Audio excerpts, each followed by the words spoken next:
Hello, kamusta tayong lahat? I praise the Almighty Father, the Creator of heaven and earth, because He is powerful, He is holy, He is just, He is righteous. He is the Alpha and Omega, the beginning and the end. Gunawin man ni Almighty Father ang mundo na to, He is still God. Hindi magbabago yan. Because our Father is powerful, glorious, amazing, awesome. He's just, and He's faithful to us. I worship also my Savior, Jesus Christ, the Lamb of God, the King of Kings and the Lord of Lords, the coming King, the High Priest. He is also our mediator, the only Redeemer, and our friend, best friend. He gave His life on the cross. He died on the cross and rose from the dead after 3 days to show us that we will live also if we believe in Jesus Christ. We will have eternal salvation, and we will live with our Father in His eternal kingdom. So last time, we read Job chapter 10, Job chapter 11, Job chapter 12, and Job chapter 13. So, 4 chapters. So, dito sa Job chapter 10, Job pleaded with the Almighty God na makaawa siya. And sinasabi dito ni Job yung might and gloriousness and power of the Almighty God. Na si Almighty God, He created us.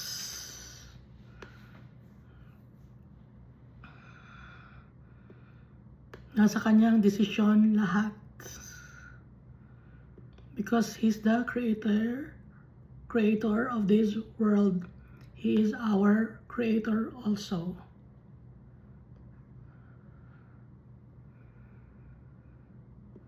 At may kilang ang buhay natin dito sa mundo.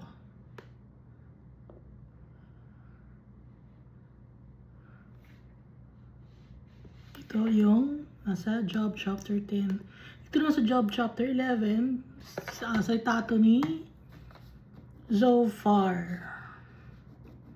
Isa sa mga friends of Job. Si Eliphaz. Sino pang isa? Si Eliphaz. Manilimutin ako. Sino isang kaibigan?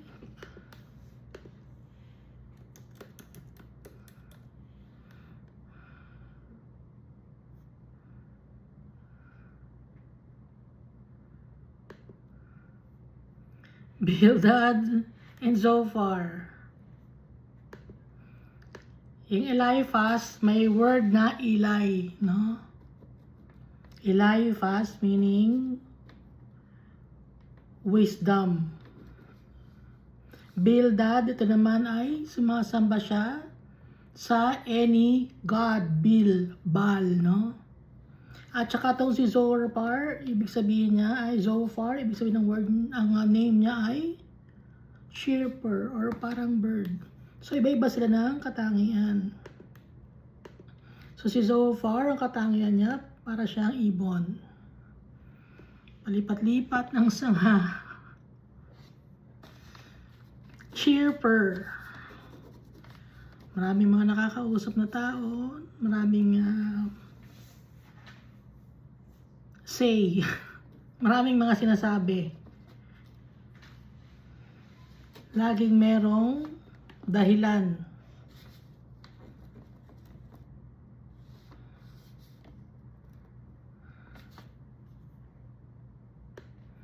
Ang sinasabi ni Zophar, na may kasalanan si Job. Sinasabi mo yung doctrine mo pure at malinis ang iyong mga mata, sabi ni Zophar.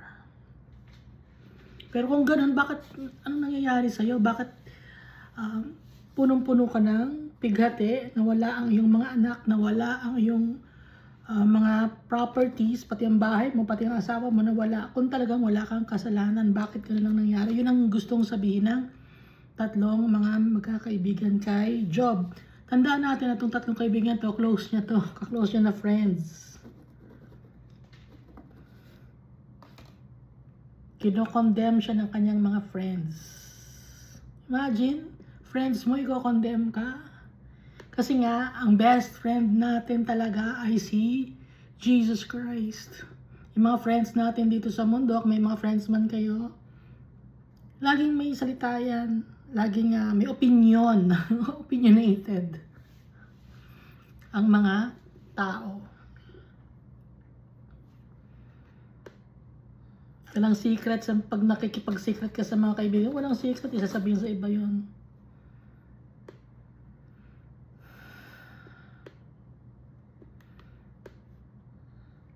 Hindi sila naniniwala kay Job.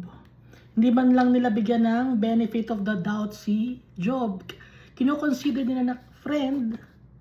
Hindi man lang nila bigyan ng benefit of the doubt si Job. Dito naman sa Job chapter 12, sinasagot niya ang kanyang mga friends.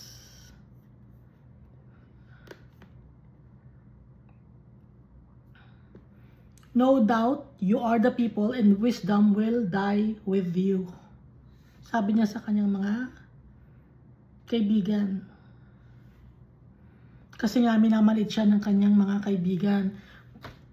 Ganun pag yung kaibigan mo, nagkaroon ng, halimbawa mayaman yung kaibigan mo, pinakamayaman sa inyong apat ninyong magkakaibigan.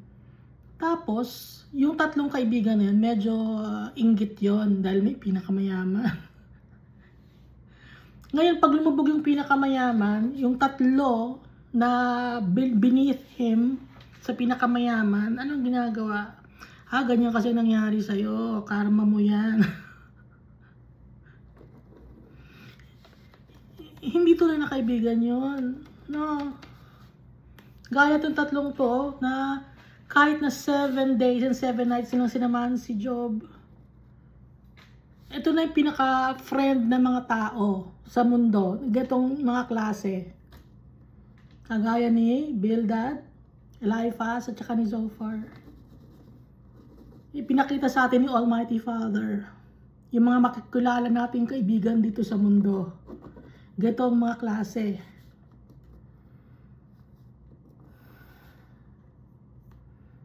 Laging may inggitan yan. Hindi pwedeng wala. Lalo na pagbarkadahan yan. So, the friends of Job were mocking him.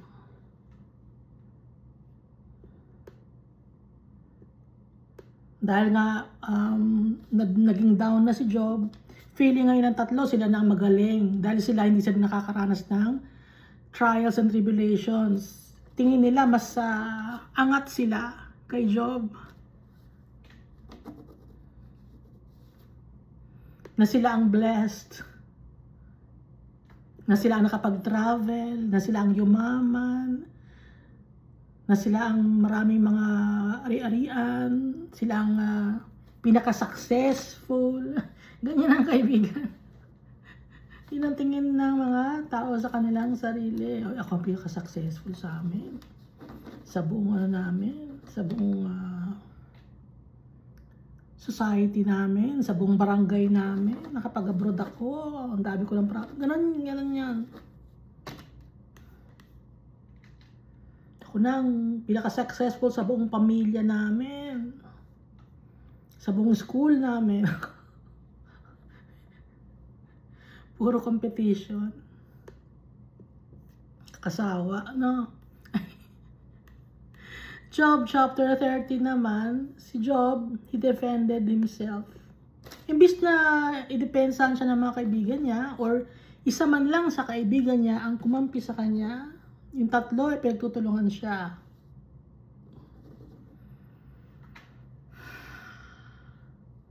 Ang hirap magkaroon ng kaibigan, ano? Ang hirap magkaroon ng kaibigan. Hindi mo alam kung ibebetray ka o hindi. Pero si Almighty Father, si Jesus Christ, hindi tayo ibebetray. Faithful sa atin, si Jesus Christ. Ibinigay niya ang kanyang buhay. Meron bang kaibigan ninyo na binigay nila ang buhay nila sa inyo?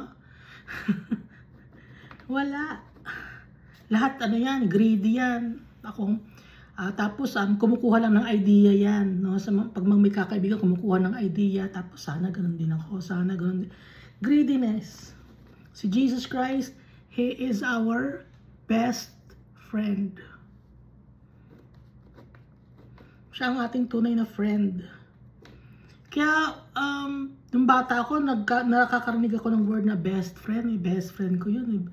Hindi ko maintindihan ng best friend. Ano kaya yung best friend? Ano kayang meaning nun? Hindi ko maintindihan up to now. Pero ang alam ko na best friend natin, si Jesus Christ. Di ba may nababalita kayo mga best friend na inaagaw, yung ganito. In-scam, yung ganyan. Pero si Jesus, hindi niya tayo pababayaan. Ibinigay niya ang kanyang buhay. So dito si Job, dinedepensahan pa niya ang sarili niya. Imbis na magkaroon siya ng kakampi. Ang sabi niya sa mga kaibigan niya, but you forger of lies. Mga kasinungalingan ang sinasabi ninyo. You are worthless physicians. Gusto niyo akong gamutin kasi nga, parang to alleviate his pain, no? Parang physician ang yung tawag doon, no? Ikinukumpara or liken to a physician, yung nagbibigay sa'yo ng advice para ikaw ay mapacify. Kaya inihahalin tulad sa physicians. Pero worthless dahil wala namang naitutulong ang kanyang mga kaibigan sa kanya. Oh, that you would be silent, and it would be your wisdom. Now hear my reasoning and heed the pleadings of my lips. Makinig kayo sa akin, sabi niya. Ibig sabihin dito ni Job, may kasalanan ka man or wala kang kasalanan, dadaan tayo sa trials and tribulations.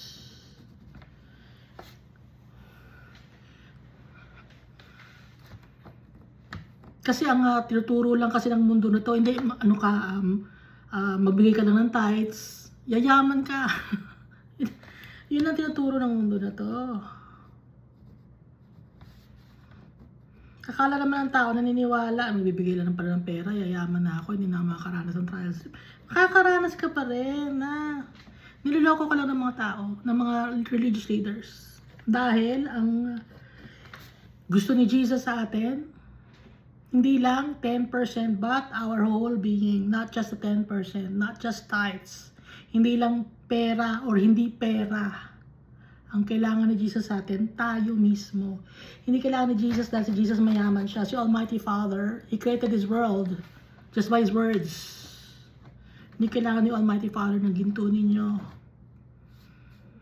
Kailangan ni Almighty Father yung heart natin that are willing to obey Him.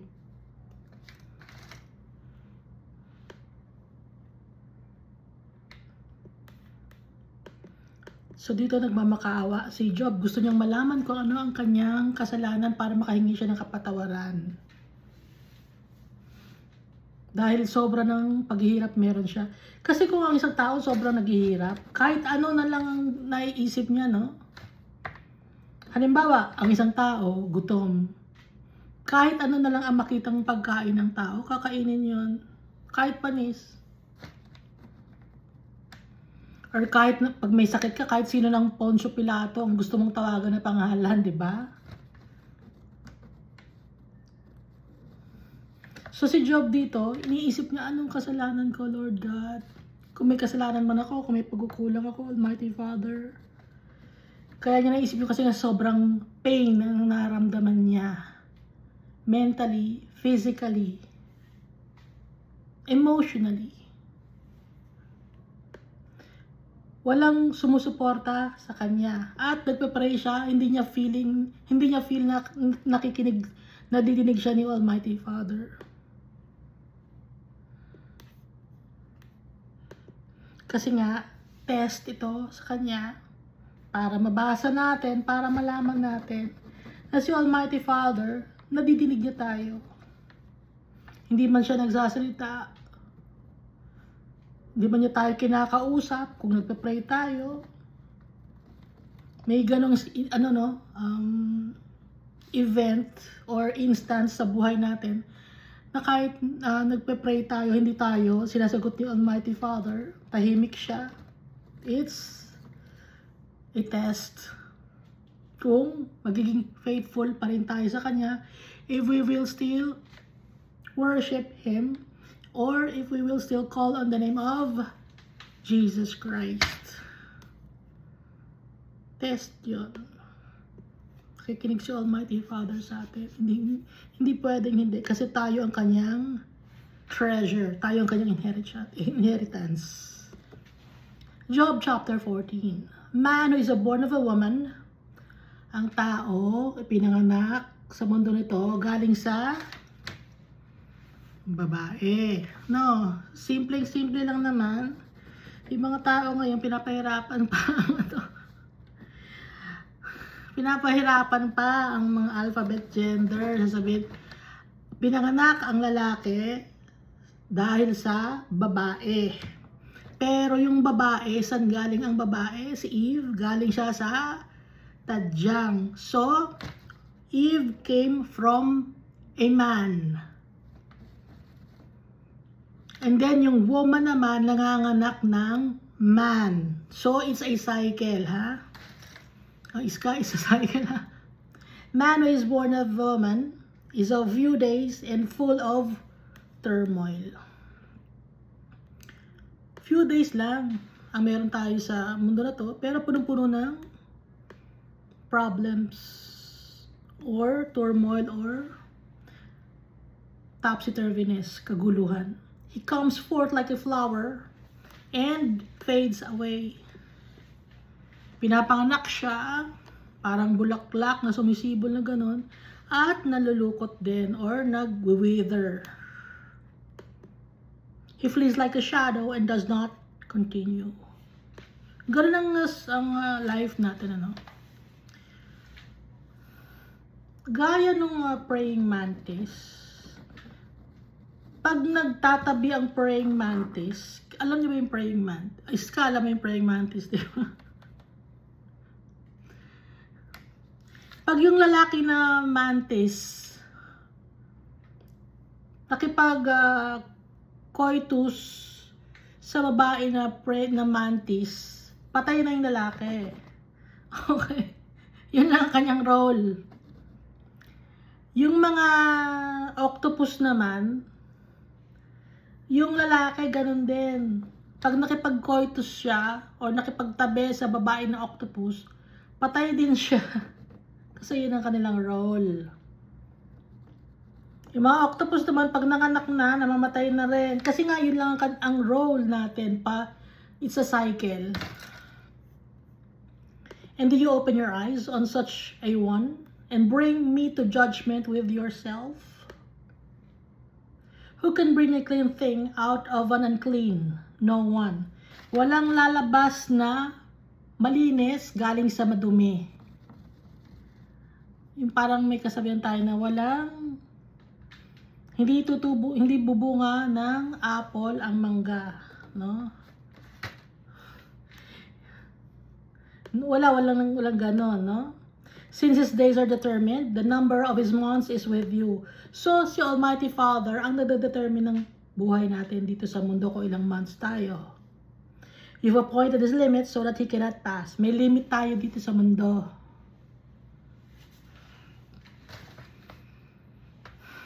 Anong limit natin? 120 years. at most. Look away from him that he may rest till like a hired man he finishes his day. Para lang tayong mga hired people. Kontrata. For there is hope for a tree, if it is cut down, that it will sprout again, and that is its tender shoots will not cease. Though its root may grow old in the earth, and its stump may die in the ground, yet at the scent of water, it will bud. Ganon ang tree. Kahit naputulin mo, pag may tubig, tutubo pa rin siya. Ganon ang plant. And bring forth branches like a plant. But man dies and is laid away. Indeed, he breathes his last, and where is he?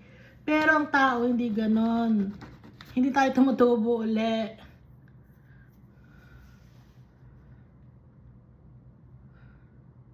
Halimbawa, naputol kamay mo, hindi natutubo yung kamay mo. Pag matanda na tayo, natanggal na yung ipin natin, wala nang tutubong ipin. May tinanong ako yung dentista, ano na ba, okay na ba yung pagtubo ng ipin? Pag matanda ka na, meron na bang ina-invento na gano'n? Sabi niya, wala pa na, sabi nung dentist, natutubo yung ipin. Wala yun, sa ano pa lang yun, hindi pa sure yun. Na tumutubo yung ipin gano'n. No? Kahit matanda na. So, hindi tayo parang halaman na tutubo. Dahil tao tayo.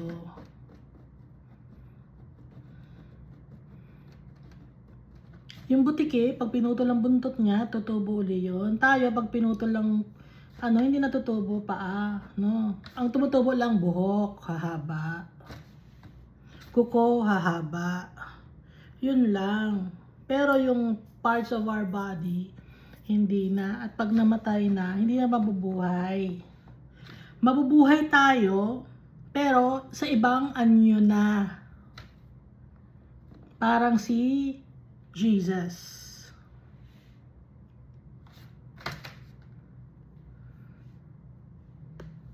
As water disappears from the sea, and a river becomes parched and dries up, so man lies down and does not rise, till the heavens are no more. They will not awake, nor be roused from their sleep.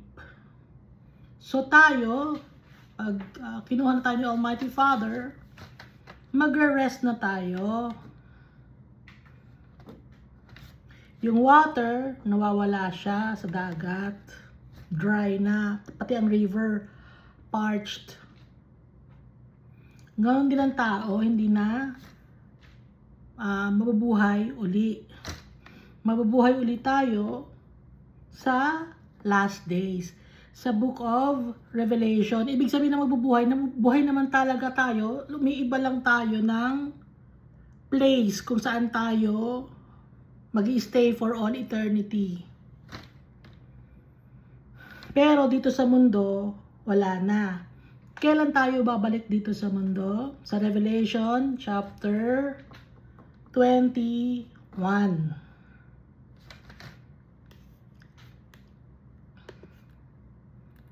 Yun ang pagbalik natin.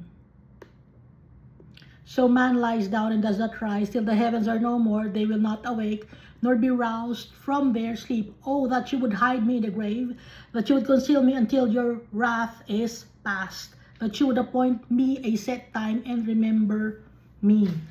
So, pag tayo ay natulog na or rest, may appointed time na naset si Almighty Father. Aalalahanin niya tayo. Saan yon? Nabasa natin yon sa Book of Revelation chapter 19. Lahat ng mga souls kasama ni Jesus.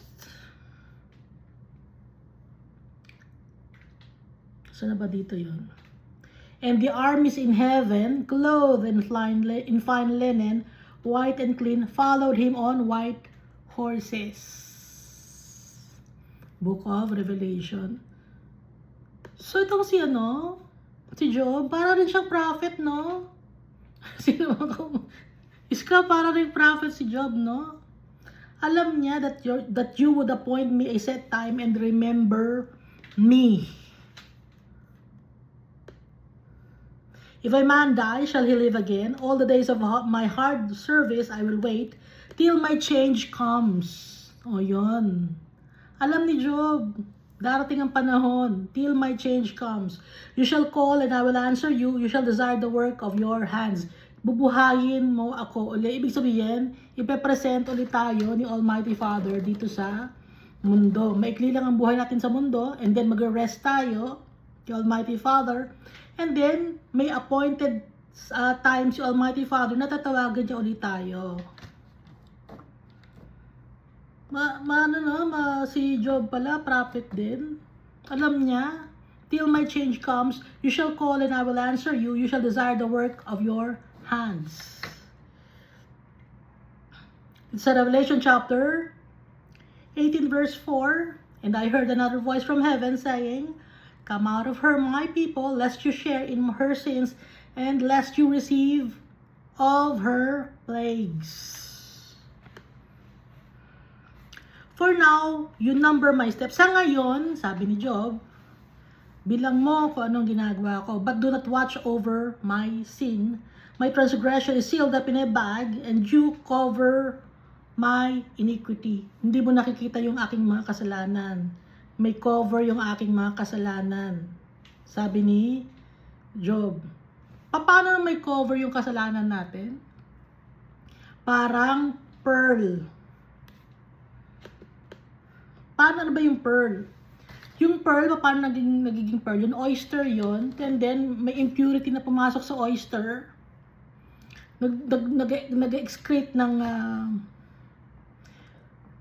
ano ba yun? Saliva ba yun? Ang ini-excrete ng oyster. And then, binabalot niya yung impurity, nagiging pearl. So tayo, yung heart natin, madumi.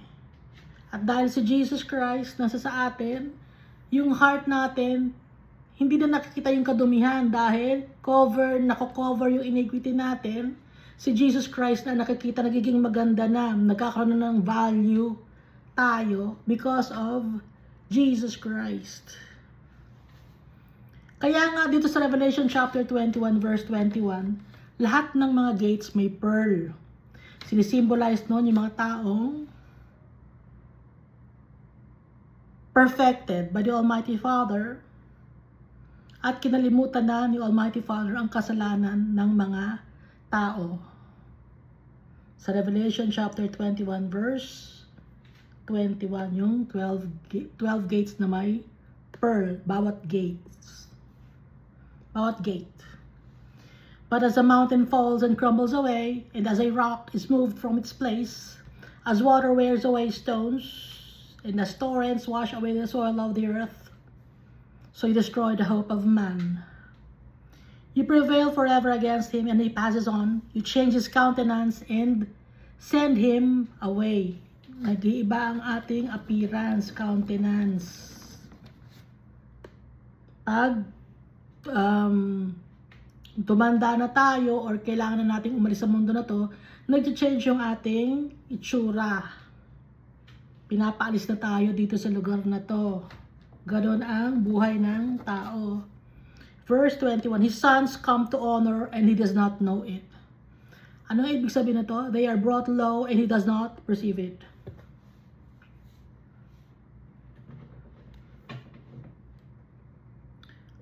Dumadating yung mga kamag-anak, yung mga anak or ano, ino-honor siya, inaalala siya, pero hindi na natin alam yon, no? Kasi nga, wala na tayo sa mundo na to. Ito ibig sabihin, gano'n ng buhay natin sa mundo. His sons come to honor and he does not know it. They are brought low and he does not perceive it. Yung ina-acknowledge ka ng iyong mga kamag-anak, mga relatives mo, hindi na natin alam yon, no? Kasi wala na yung soul natin. Yun ang ibig sabihin dito ni Job. Hindi na makikita ng mga tao, ng mga kamag-anak mo, yung dati, dahil nga kahit na magdasal sila or i-acknowledge ka or magbigay ng good words for you, hindi na natin alam yon kasi nga nasa heaven na tayo. Ito yung ibig sabihin ni Job.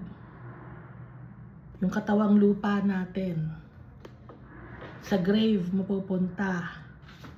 His sons come to honor and he does not know it. They are brought low and he does not perceive it. But his flesh will be in pain over it, and his soul will mourn over it. So, wala na yung katawan. Hiwalay na yung katawan sa soul. Ito yung ibig sabihin ng verse 22. Ganito ang buhay natin na umiikot lang. It's a cycle of life. May maipapanganak, may uuwi kay Almighty Father, may ipapanganak uli. Until matapos tayong lahat, maubos yung mga flames of fire in heaven, maging tao, that's the time darating na si Jesus Christ.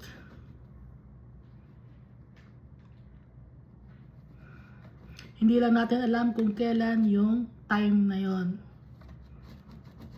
Aalalahanin tayo ni Almighty Father at makakasama natin si Jesus Christ. Nakasakay tayo sa white horse and nakasuot tayo ng fine linen, white robe.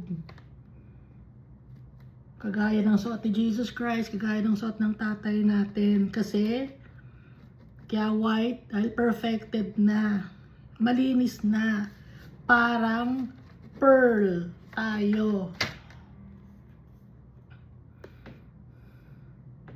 Ito yung binabanggit ni Job na mag-iiba ang itsura natin. Na maikli lang ang buhay natin dito sa mundo. Na ang buhay natin ay parang mabilis lang. Gaya ngayon, matanda na ako. Dati bata pa ako Pinakaunang natatandaan ko, mga 2 years old ako. Alam ko na yon.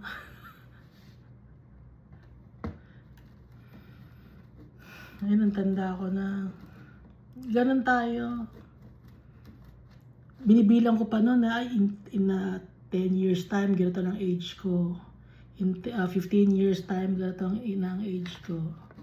Kahit bata pa ako, pinakwenta ko na ilang years na lang bago ko magiging ganito ang age ko.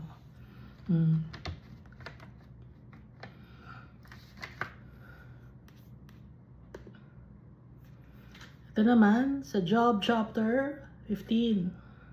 Si Eliphaz ngayon, sinasabi niya na foolish si Job. Ano bang other word for foolish?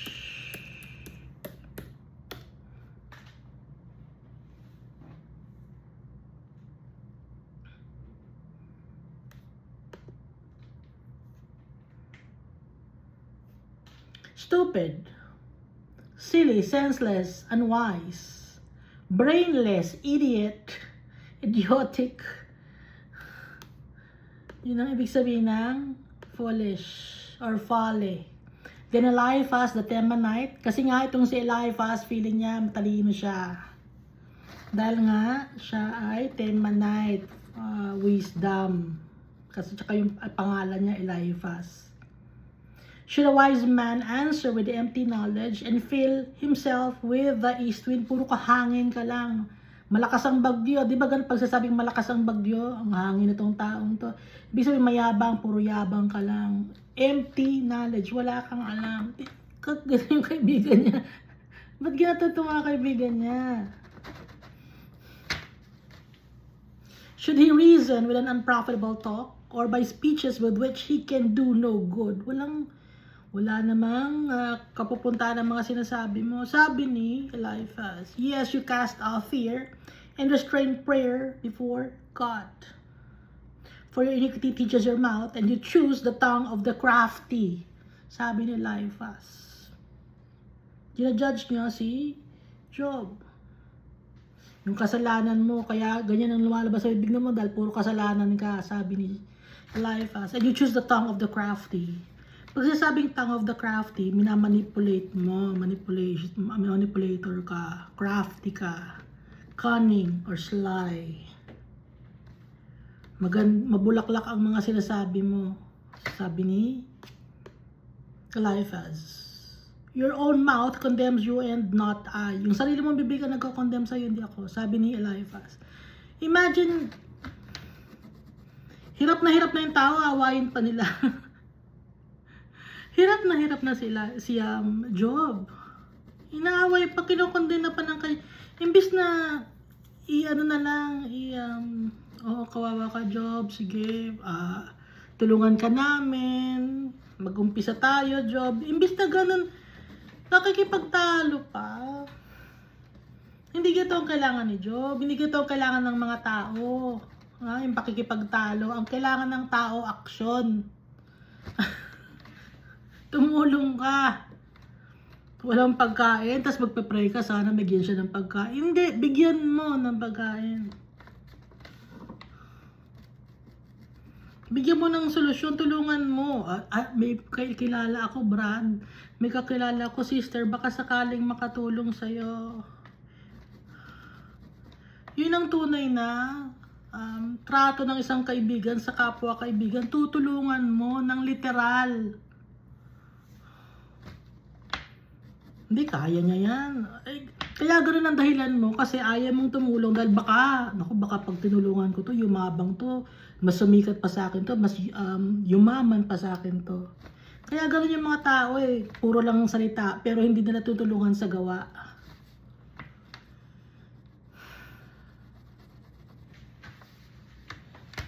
Papautangin mo tapos i-chismis mo pa, inutangan na kasi ako nun pinautang mo, hindi namang utang. Ay, nagagalit ako. Ba't yan yung mga kung hindi dahil sa akin yan, wala na yan. Ganun yung mga tao, nanunumbat. Si Jesus Christ, hindi siya nanunumbat. He gave His life for us. His friends. His best friends. Ay magpasalamat tayo kay Jesus Christ. Magpasalamat tayo sa tatay natin. Dahil hindi tayo nag-iisa. Kasama natin si Jesus Christ, ang best friend natin. At ipinadala niya ang Holy Spirit. Nag-pray siya kay Almighty Father. Almighty Father, padala niyo po yung Holy Spirit. Umaksyon si Jesus Christ.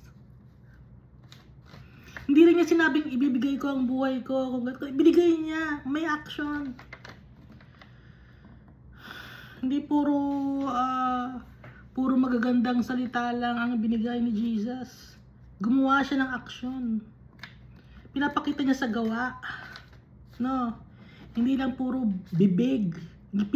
Ginawa ni Jesus. Ibig sabihin tayo, gawin din natin. Hindi lang puro salita.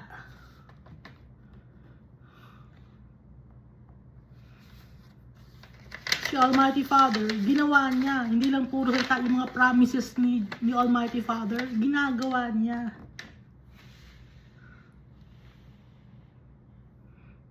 Kaya wala tayong dapat na pagtiwalaan kundi si Almighty Father at si Jesus at ang Holy Spirit. Thank you and God loves us all so much.